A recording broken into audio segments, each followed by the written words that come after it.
সকাল, সন্ধ্যা, রাত, আমাদের কোনো ঠিক ঠিকানা নাই। আমরা যে কোনো সময় হাজির হয়ে যাই আপনাদের গল্প নিয়ে। কি করব বলেন? আপনারা এত বেশি গল্প পাঠান, আমাদের যে কোনো সময় শো শুরু করতে হয়। তো আজকে আমাদের একজন ভাই আমাদেরকে একটা গল্প পাঠিয়েছে, তার জীবনের সব থেকে ভয়াবহ একটা মুহূর্তের গল্প। এই গল্পটি আজকে আপনাদেরকে আমি পড়ে শোনাবো তার মতো করে। তো উনি যেভাবে লিখেছেন আমি সেভাবে পড়ছি। আসসালামু আলাইকুম লিসেনার্স, আমি অমিত হাসান। আমি রাজশাহী বিভাগে বাস করি। আমি ইউনিভার্সিটির ছাত্র, রাজশাহী ইউনিভার্সিটি থেকে পড়াশোনা করছি। আমি হলেই থাকি। বাসা আমার এখান থেকে একটু দূর হয়ে যায়, তাই আমাকে হলে থাকতে হয়। আমি রাত বেরাত বাইরে যাই। রাতে বাইরে ঘুরতে আমার বেশ ভালোই লাগে। বন্ধু থাকলেও যাই, বন্ধু না থাকলেও যাই, একাকী রাস্তায় হাঁটি, এরপর আবার হলে ফিরে যাই। আমার এই শিডিউলটা অনেক বেশি পরিচিত সবার কাছে, এজন্য একটু ভয়ে থাকি মাঝে মাঝে কেউ আবার আমাকে রাস্তায় আক্রমণ করবে না তো। তো একদিনের কথা বলি। আমি একদিন রাস্তা থেকে হাঁটছিলাম। রাস্তার দুই সাইডে গাছ, মাঠ, আর আমি রাস্তায় একা। রাত তখন 2:30 বা 3টা বাজে। এই সময় আমি হঠাৎ দেখি একজন মানুষ সামনে থেকে আসছে। আমি স্পষ্ট দেখেছিলাম উনি একজন মানুষ। আমিও হাঁটছি, উনিও হাঁটছে। উনি ওপাশ থেকে হাঁটছে, আমি এই পাশ থেকে হাঁটছি। হেঁটে হেঁটে যখন সামনে যাচ্ছি, সামনে গিয়ে দেখলাম উনি আমার থেকে অনেক বেশি লম্বা।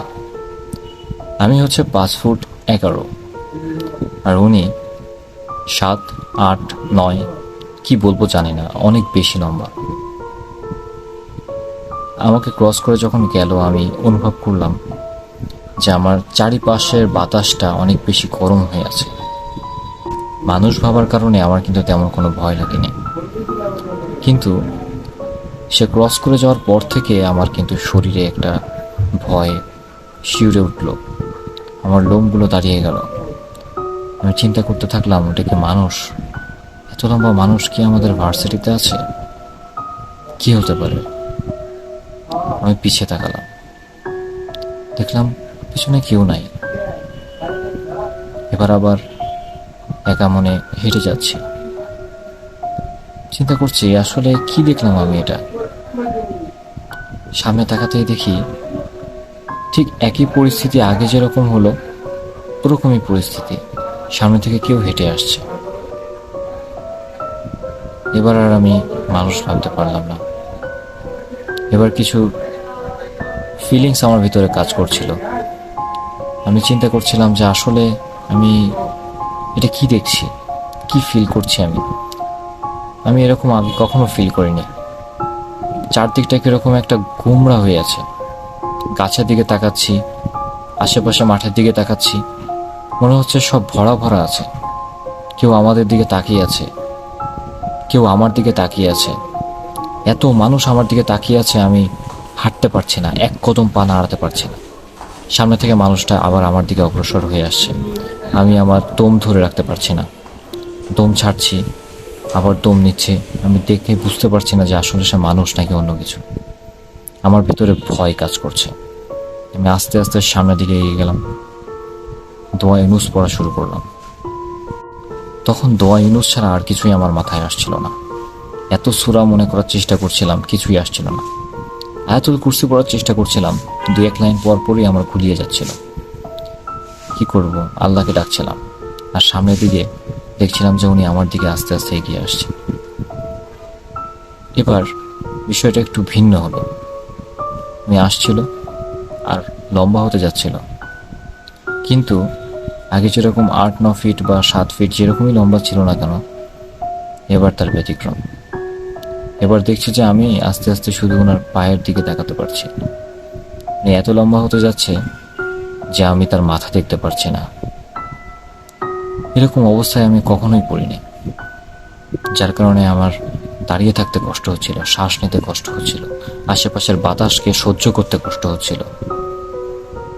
আমি সেন্সলেস হয়ে যাই। পরের দিন সকালে যখন সবাই আমাকে জিজ্ঞাসা করে, আমি সব ঘটনা খুলে বলি। সবাই আমাকে বলল যে তুই ওই রাস্তায় কেন গিয়েছিলি। রাস্তায় একটা পুকুর ছিল। ভার্সিটি হওয়ার আগেই পুকুরের পাশে একটা মানুষ অনেক দিন ধরে বাস করত।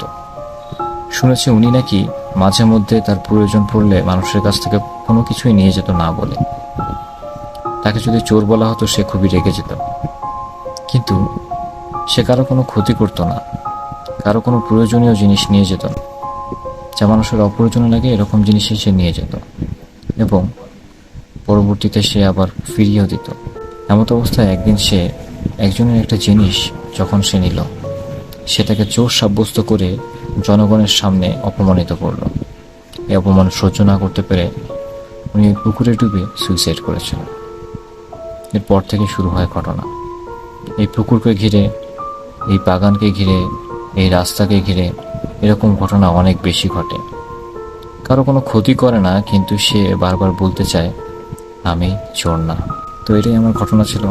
যদি আপনার ভালো লাগে তাহলে অবশ্যই সবাইকে একটু পড়ে শোনাবেন। ধন্যবাদ।